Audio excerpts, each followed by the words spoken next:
Hello, everyone. Maria Trusa, the CEO for Maine Medical Center Nurturing Care with Reflect and Reset with Maria and Gina.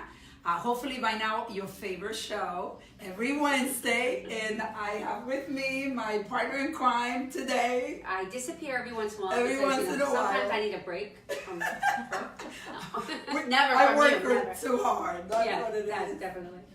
But we have an exciting show today. As you know, our goal is to really provide you with different alternative ways of improving your life, and whether it's mental health, body, the health of your body. We are here to provide for you information that might be extremely valuable to some of you. So today we have a guest. Yeah, we do. So the introduction. Today we are happy to have Diane Pratt, who is a transition and wellness coach.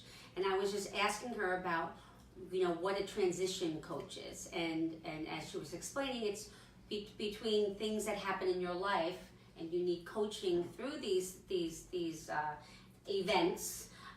This is what her specialty is, and we're going to talk today about Reiki. Yes. And so we can explain to you why you incorporate Reiki into your life, what it does for you, and what things that it could actually help. So I'm going to let her take over from here. Thank you very much. I'm Maria Gina. Thank you for having me. I'm so happy to be here. So Reiki came into my life in around 2016. I worked 25 years in the retail industry, and they decided to make a change, and I was not part of that change. And I took the opportunity to do something else. And my career was all about hiring, training, coaching. And the coaching I did wasn't so much company information, it really was people's lives. Mm-hmm. If you're a mother and you're working 8 hours and your child is home, how do you focus on your job, your associates, if you're the manager, and also worry about your child? And so how do I manage that? So that was my training ground, and so I take that into my business now. Reiki came because I needed something for myself. I needed healing, I needed a calming, and I looked at many different options, Zumba, yoga, going to the gym, but those were all high energy, and I just needed something to calm myself. And so Reiki came into my life, and I researched it, and I went to the Open Center in New York City and took the Reiki training there. Now, can you explain what Reiki is? Yes. Reiki is energy healing. It is nothing that I do. The idea is that we're made of energy, the universe is made of energy, and our bodies are so smart, they know how to heal themselves. And there are 3 levels to Reiki. Level 1 is you learn how to perform Reiki on yourself. And level 2, You learn to do it on yourself. Yes. So that's called, We need to learn so we I can know. learn each other. That's We have issues as well. That's for another Facebook Live. And Reiki 2 is learning the table technique. So when you have someone that's laying on a Reiki table, learning the table technique. And then Reiki 3 is really learning for the practitioner to listen to their intuition. Because clients come to you with an ailment, but if you listen to your intuition, that may not actually be the worst case scenario. Mm-hmm. And I'd like to share a story if I can. Sure. Absolutely. I had a gentleman that came, he's a dancer, and he came to me and he said, I need you to work on my liver and my kidneys because I feel sluggish. And because he's also a Reiki practitioner, I said, okay, he knows his body. And as I'm working on him and putting my hands where they need to be, I don't feel anything. I don't feel any energy. I don't feel anything. And so I'm getting perturbed with the universe. And in my head I'm saying, okay, what gives? What gives? Why am I not feeling anything? And the answer was, he's whole and complete. He doesn't need this treatment. And I was like, wow, okay. So I continue the process, and then he lays on his stomach, because you can lay on your back or your stomach. And when he lays on his stomach, my hand goes towards his lower back. And for about a duration of 20 minutes, I stay at his lower back and then place my hand in various positions on his upper back. The session is over. When he gets up, I say to him, I got a very interesting message. I was told that you don't need this. You're whole and complete for your liver and kidney.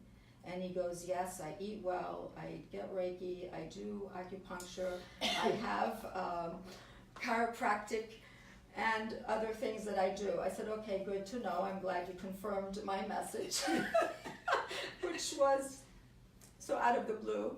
I said, however, we never talked about your lower back. And I got the message to stay at your lower back. And he said, well, because I've been a dancer, my lower back is shot. And I'm in constant pain. I don't even think about it anymore. So it's not even something I mention. Wow. And I said, thank you. And so my intuition, I just let myself guide and I listened to it versus saying, well, the client said they need this. So the client does know what they need, but sometimes there's more and they're not aware of it. Or when we're in constant pain, we accept it. Mm-hmm. We don't even think about it anymore. So when you say that you didn't feel the energy, Mm-hmm. what is it that you're searching for? Like, I don't understand. I Is it think a certain feeling It's a that you heat. get? It's just a heat or like a thickness, almost like when you're out and it's foggy. You know how there's that just around you, that fog. So I feel that. I don't know if other people feel, but just an energy. Mm-hmm. There's like something between myself and the client. Okay. And you're saying that the client could feel heat or they could feel cold in the area. They can feel warmth, heat, or coolness. Sometimes you actually can feel both at the same time, and or you may not feel any of that, but you would feel a tingling in your body. So let's say you lifted something heavy, but not heavy enough to strain your back or your muscle. But if you then had a Reiki session, you might feel tingling in that area because your body still was compromised, even though it wasn't to the point of extreme pain. Mm-hmm. So when you do Reiki, the idea is that you're utilizing your energy, and let's say you're doing it on me and in my energy, and we're combining both energy to try to heal or assist an area that might need some help of your body. Is that it, or? Right. So yes, I actually am not doing anything to you, and I want to stress this. A Reiki practitioner or master is not doing anything to you. They're just allowing their intuition to guide them. And what will happen is my energy and your energy, your body knows where the energy needs to go. So I'm just there allowing it to go there and supporting you and going there. So it's not really something I'm doing to you. It's I'm not scientist, I can't quite explain it. It's just a process that your body knows.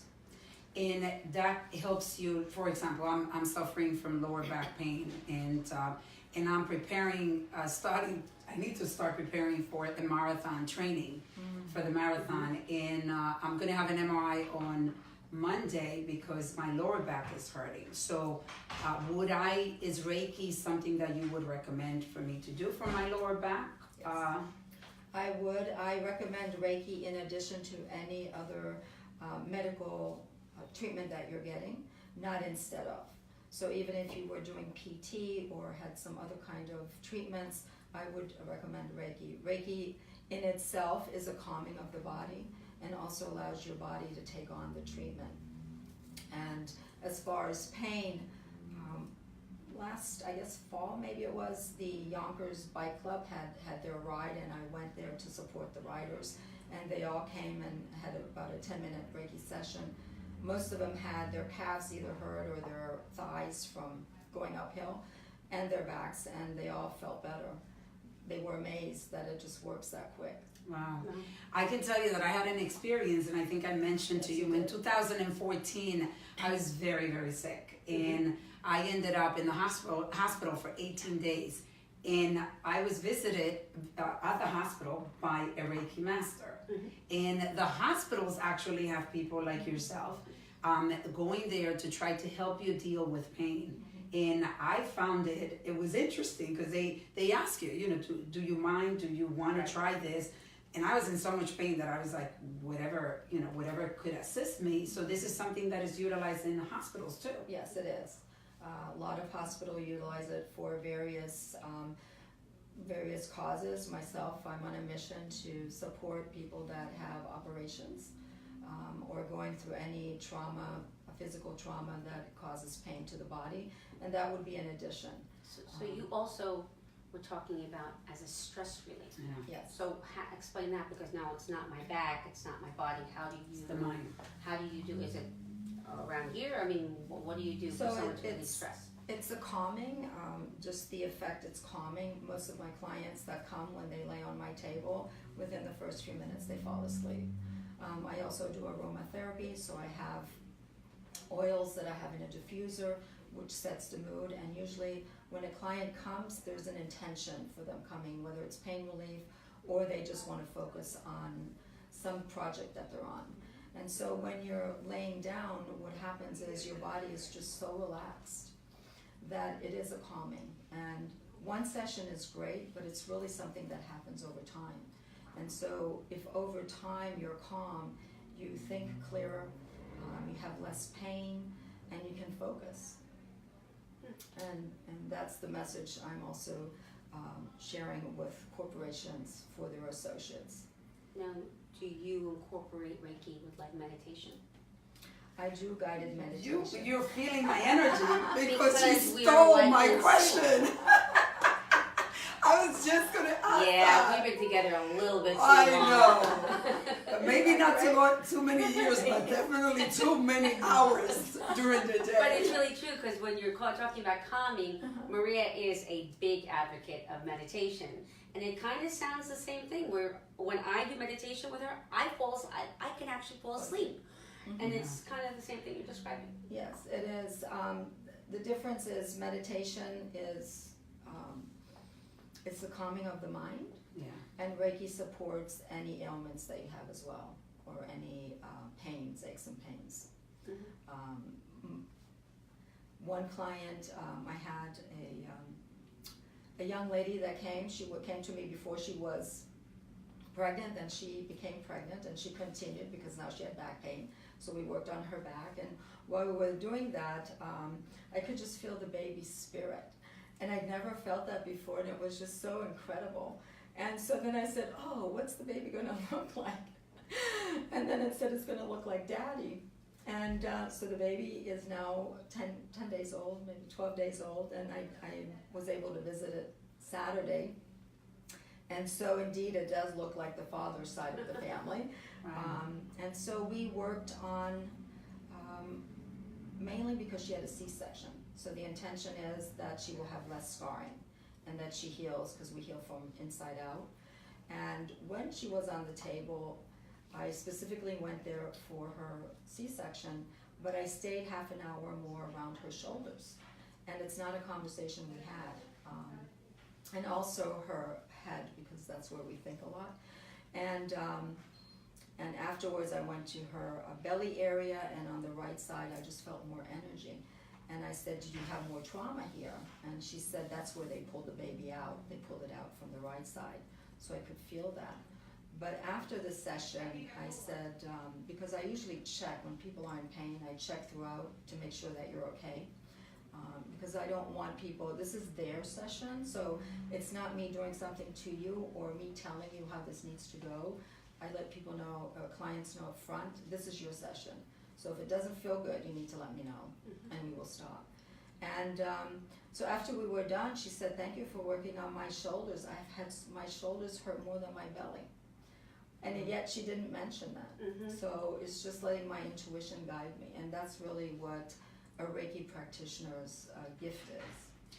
For a practitioner, the energy that you're feeling, do you get satisfaction of the energy? Is that something that, or are you getting energy in the areas that are mostly areas of work, of pain, let's say? Or do you see what I'm trying to say? Like, do you feel? I feel happiness too. I feel the positive energy as well. So yeah, I feel positive energy as well. Sometimes I'll get messages. One client I had, I said, are you trying to get pregnant, or I feel birthing coming? And she said, no, I'm working on a lot of projects that I'm birthing. So it was a happy energy. It's not always, and the energy isn't happy or sad. It's not, for me, it's not painful. It's just stronger. Sometimes when people have a lot of stress, we keep stress in our jawline, so I will feel that. And how do you know if it's happy or sad energy? I don't know off the bat. A lot of times people that might go through a divorce or have some trauma, I feel a lot of energy around the heart. And so I just ask, or I don't really ask because I don't want to pry. I just say, you know, I felt a lot of energy around your heart. Is everything okay? And because I'm a coach, people also share with me, and then I can coach them and walk them through it. I believe so much in energy, and that's why, you know, I was excited to bring you here, because when we talked, I was really getting into it, and I mentioned to you how I feel energy, and it's sometimes it becomes a little overwhelming because I can feel people's pain and I can feel people's happiness, and I've said this to you, right? Yeah. Where and there was an exercise that I went to the Landmark Education, and Gina actually did it too. I don't think you went through that exercise that I went through, because it was the next level. And is where there's about 20 people on one side, 20 people on the other side. Yeah, I did it. Yeah. So that is energy. Yeah. You're doing nothing but It's looking at eye contact. And I remember, you know, crying, looking at somebody else's eyes. You see, You feel the pain, or you feel the happiness. And so I know that, you know, there is in the universe, there's this energy out there. And I think all of us have the ability of being able to feel that energy. I think, you know, people that have trauma, I mean, I've gone through a lot in my life as a child, and I think that I was, in a way, I talk about it, how in a way it was a blessing, even though obviously nobody wants to go through difficult times. But I think I have this ability to feel this energy because of some of the trauma that I've been through. And so it's a blessing. So to use that concept and be able to use it to heal, to help your body heal, because ultimately that's what it is. Yes. So as far as, you know, we are very busy at work, and we have crazy lives. So this is something that, God, if I have the ability to get it done every day, I go and get somebody to Reiki. But now we know we are going to learn how to do it. And that's you teach us. So how do you start teaching somebody to do it on themselves? There's a process that we go through to learn. Are you able to teach somebody to do it, or? I am. Okay. So first you would learn about the history. So the history is that Reiki is known from Japan. Dr. Usui created the systems of teaching Reiki to people. And he did that in the 1920s. And in around 1930, he also taught a gentleman named Hayashi, who then, and what he gave with him was everything that he had, and he also asked him to further what he already started, to continue the quest and to expand the Reiki healing, which is really the hand placements for different ailments. And Mr. Hayashi then in the 30s went to Hawaii and taught a woman named Mrs. Takada, who already had a spa and had different businesses. And because that was also around the time, I think, of Pearl Harbor, when he went back to Japan, so he trained her and he gave her certification as a Reiki master. And when he went back to Japan, he was deemed, the government wanted to know what was going on in America, and because he at the time was retired and he didn't have any information, he was deemed, and wouldn't share, he was deemed a spy. And because he was deemed a spy, he did an honor killing, and he took his life in their tradition. But Mrs. Takada then, from around 1970s to 80s, trained 18 people and trained them as Reiki masters, and that's how Reiki came to America and the West. And Reiki is actually an amalgam of two Japanese words, Rei, which is R-E-I, and that's higher source, and then Kai, K-I, which is life force energy. So it's the higher source that's giving us the energy. Mm-hmm. Wow. Wow. Is this something that in Japan is popular? Yes, Japanese have it. It's also popular in India. So a lot of nations have it. And you were saying that this is not something that you do in lieu of something. This is something that you add. If you're on medications or if you're on different therapies, you continue those therapies, and this is just an added. That's my philosophy. The idea is that through Reiki, your body heals itself, and hopefully you can wean off maybe some of those medications. That if you're on lots of pain medications, maybe with the Reiki you can lower the dosage. So my recommendation always is you need to go to the doctor and you need to know what is wrong with you.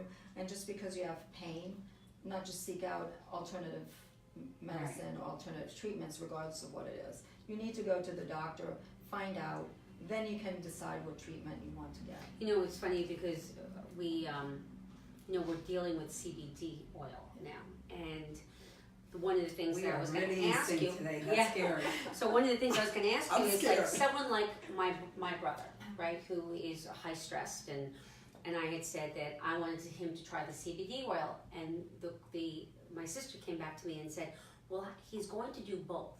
So he's never going to associate the CBD with getting better.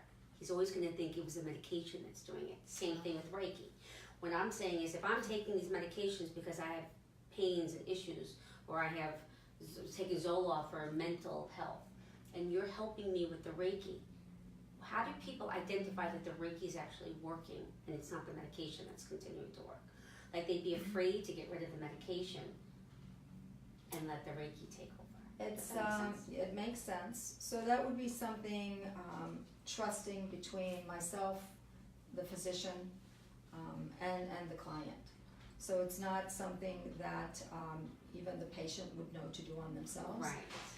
But so my coaching to that would be notice if you don't have as much pain. And notice if, because you don't have as much pain, is the medication affecting you differently? Because when you're in pain and you take medication, your body needs it. It has to have it. When you take a higher dosage than you need, there's something that happens in your system, and you'll feel that. So I would make the client aware of that. Notice it. So that's the kind of conversation I would have with someone, is notice the changes within your own system, because I don't know what they are and I can't predict what that would be. Got it. Do you go to people's home or do they come to you?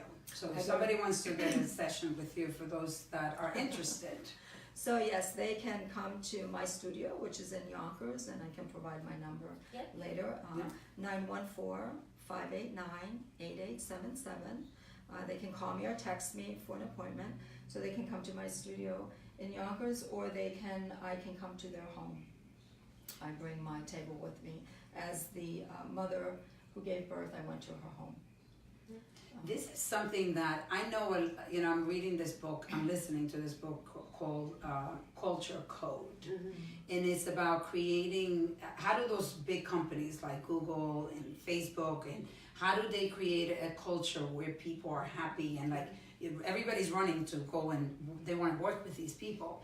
And part of the things they do is they're very aware of the employees. Like they make sure like their cafeteria is very inducive, to have conversations, and they have the open space. And it seems to me that a company like that that's looking to find ways of helping the employees be less stressful, that this will be a good idea. Like This would be you a could great go, idea, right? yes, and that is my plan, is to work, and I just, like I was in transition myself, so I transitioned my company from grief and bereavement into wellness, because exactly that, I come from corporate, I was stressed, I found Reiki, I found the coaching I had, and so,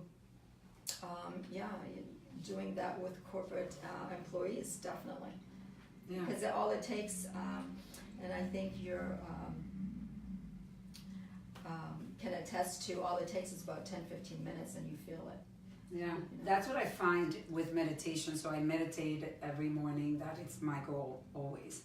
And I do have to say, like, once I'm done with meditation, it's like I have this feeling. Yeah. And I'm assuming that anything, something like Reiki, Gina falls asleep.